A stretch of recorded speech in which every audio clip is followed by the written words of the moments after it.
Hello, hello, j'espère que vous allez bien. Bienvenue sur ma chaîne YouTube, Couple à son écoute, à l'écoute du Saint-Esprit. Tu es la bonne personne au bon endroit et je suis honorée de te recevoir. Je suis Leslie Kate.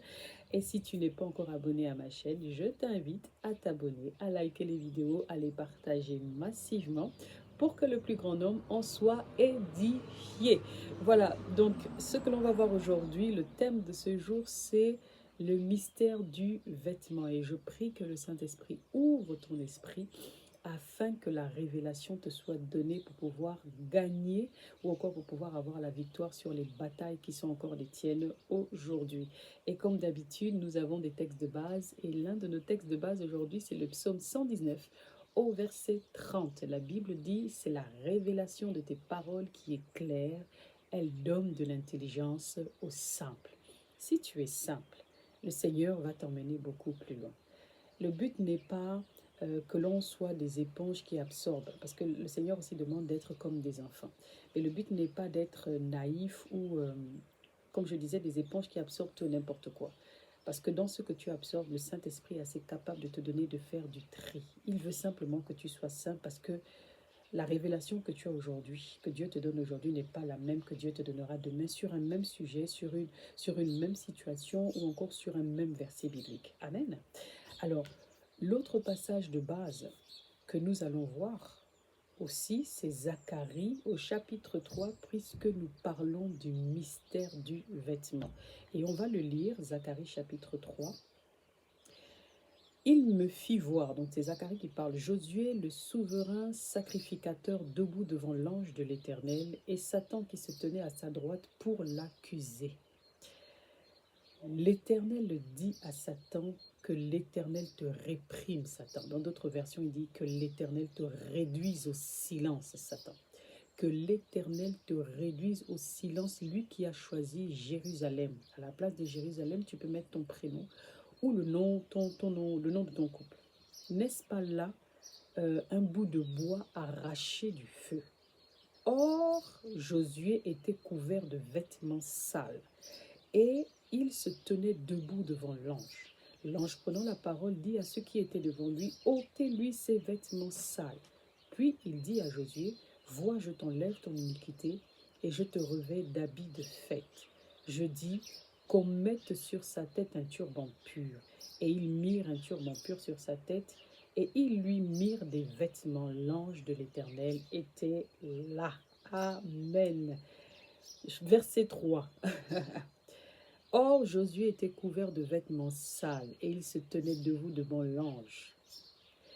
4. L'ange prenant la parole dit à ceux qui étaient devant lui, ôtez-lui les vêtements sales. Ôtez-lui les vêtements sales. Mon ami, quel est ton vêtement?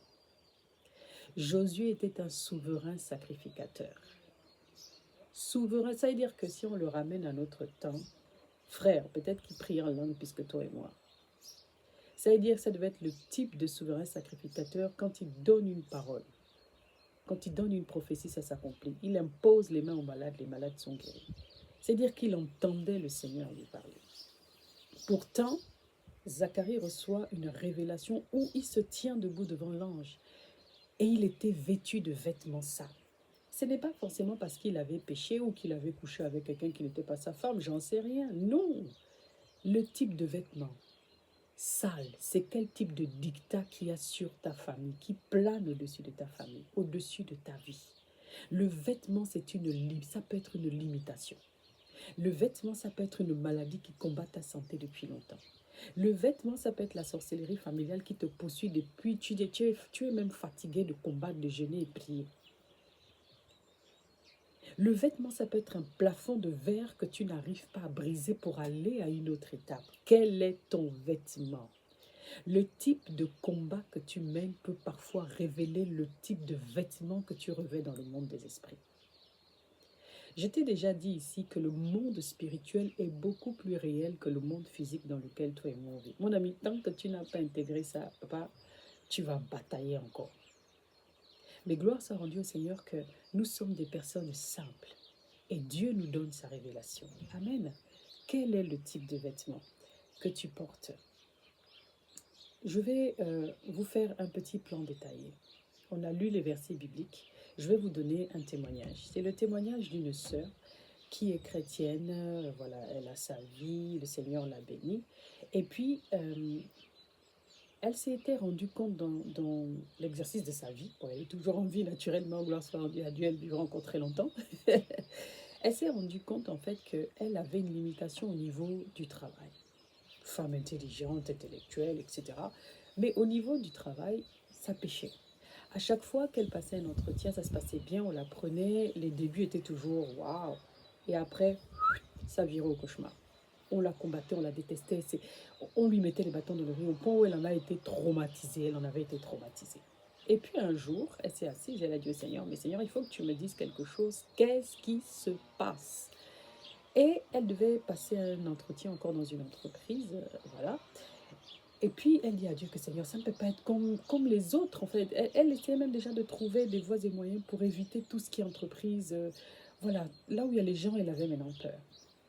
Et puis au final, le Seigneur va lui montrer dans un songe.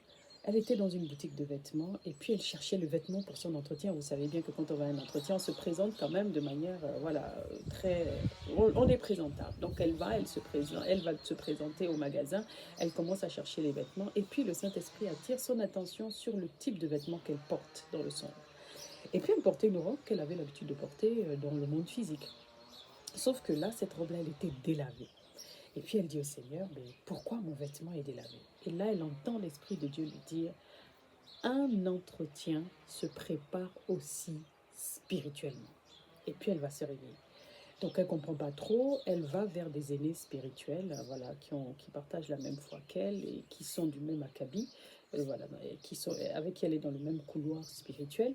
Et puis il y a un aîné qui va lui dire, en fait, ce que Dieu essaie de te dire, c'est qu'il faut que tu poses une offrande sacrificielle sur l'autel du Seigneur pour briser le type de limitation qui t'empêche d'aller, voilà, vers ta destinée par rapport au travail. Je vous ai déjà dit que les offrandes sacrificielles, c'est pas seulement poser de l'argent sur l'autel de Dieu. Ça peut être du temps que tu prends dans la prière pour quelqu'un. Ça peut être faire du bien à un orphelin, à une veuve, à quelqu'un qui est dans le besoin, etc. C'est Dieu qui te donne le type de sacrifice qui répond au besoin qui est le tien. C'est Dieu qui te donne la stratégie de combat et quels sont les matériaux que tu dois utiliser. Amen.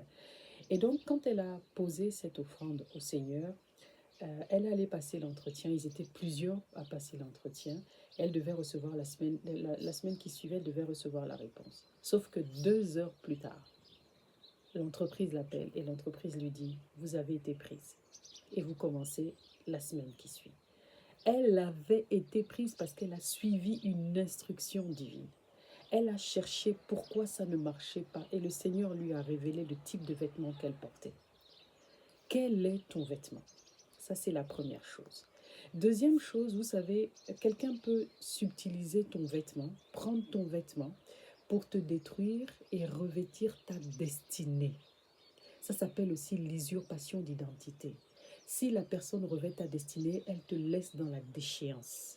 C'est ce que les sorciers font. Vous voyez, quelqu'un, il a été brillant, il a étudié aux États-Unis, ou je ne sais pas moi, il a étudié en Côte d'Ivoire ou au Sénégal, même au Gabon, j'en sais rien, ou au Cameroun. La personne était brillante, il est inspecteur financier ou inspecteur des douanes, j'en sais rien. Il rentre dans son pays d'origine, il commence à travailler, et puis un jour, un ami vient lui rendre visite. L'ami lui rend visite, sauf que l'ami subtilise ses diplômes, et puis du jour au lendemain, il perd le travail, ou partout il va postuler, on ne le prend jamais. Et l'ami va travailler, le soi-disant ami va travailler avec ses diplômes. C'est lui maintenant qui va vivre sa vie, rouler dans de belles voitures, de belles maisons, être marié, pendant que celui qui a vraiment cravaché pour en arriver là est resté dans la déchéance. Mais mon ami, ça ne s'est pas d'abord passé physiquement.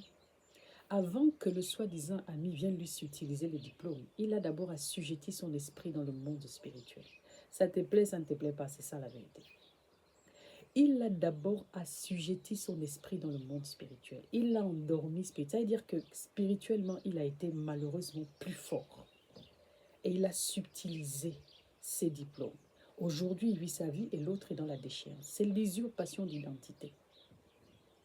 Si c'est puni par la loi, l'usurpation d'identité dans le monde physique, il y a aussi une loi dans le monde spirituel que Dieu a établie pour renverser l'usurpation d'identité, afin que tu récupères ce qui est à toi. Souviens-toi dans Zacharie, l'ange dit que l'Éternel te réduise au silence, Satan. Il faut que tu imposes le silence à un certain dictat dans ta famille. Les femmes ne se marient pas. Ou alors, les femmes, on leur fait des enfants seulement et personne ne les épouse. Ou pour les épouser, elles nuent, comme disent nos frères ivoiriens.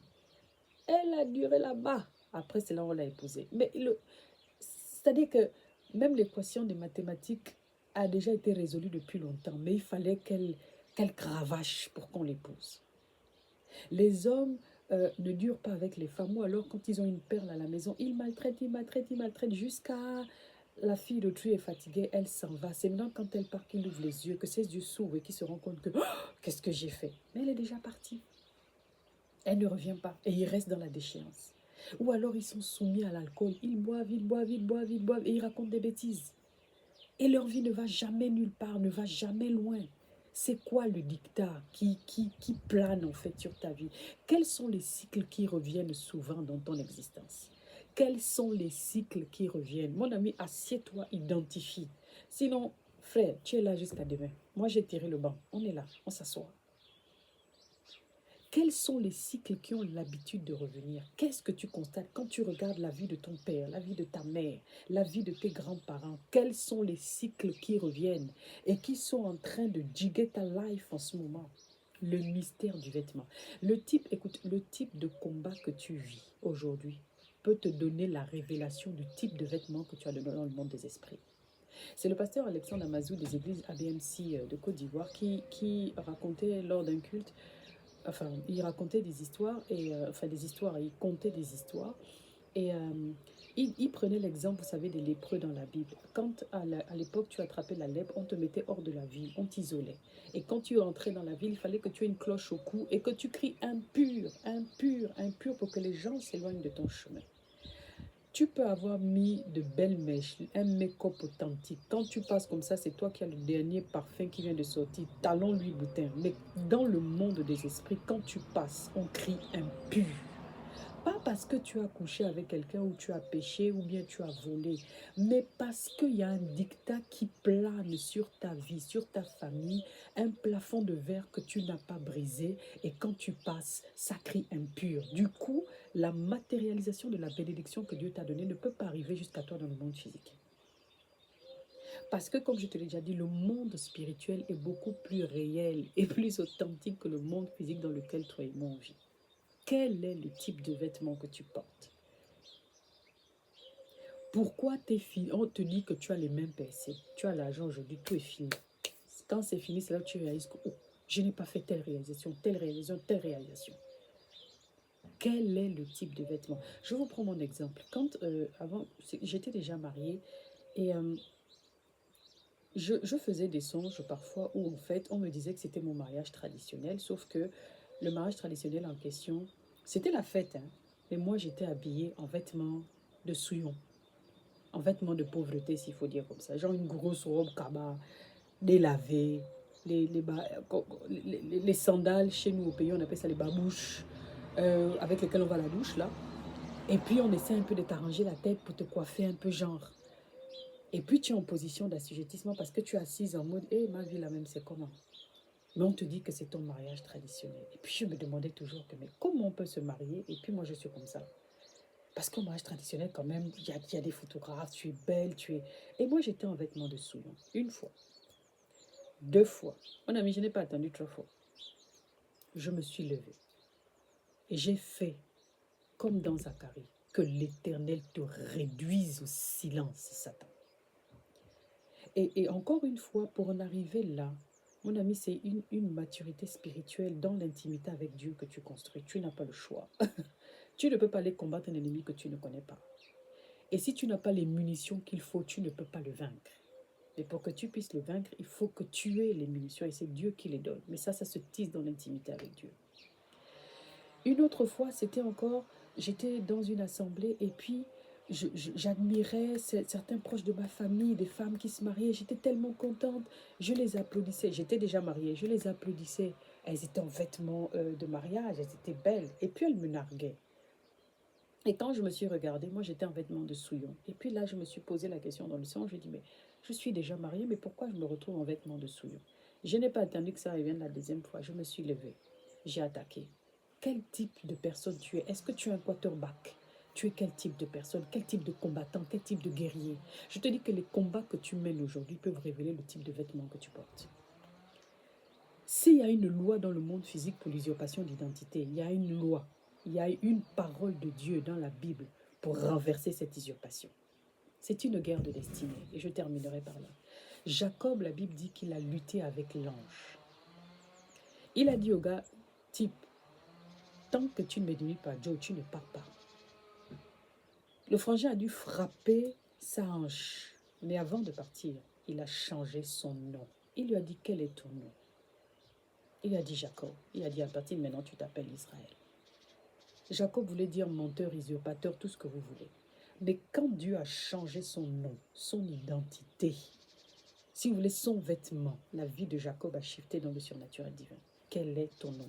Quelle est ton identité? Quel type de vêtements tu portes? Quel est le type de vêtements que tu portes? Les combats que tu mènes aujourd'hui peuvent déterminer le type de vêtements que tu portes. La maladie qui t'embête peut déterminer le type de vêtements dans le monde spirituel que tu portes. Les limitations peuvent déterminer le type de vêtements que tu portes dans le monde spirituel. Et il faut que tu te lèves.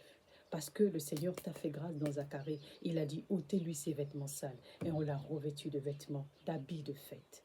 Et on a changé de turban sur sa tête. On lui a remis un turban pur. Amen. J'espère, les amis, que vous avez aimé cette vidéo. Elle prend fin maintenant. Si vous l'avez aimé, likez, commentez, partagez et abonnez-vous à la chaîne. Je prie que la révélation du Saint-Esprit vous éclaire et que le Seigneur vous fasse gagner vos batailles au nom de Jésus. Amen. D'ici là, portez-vous bien. Ciao.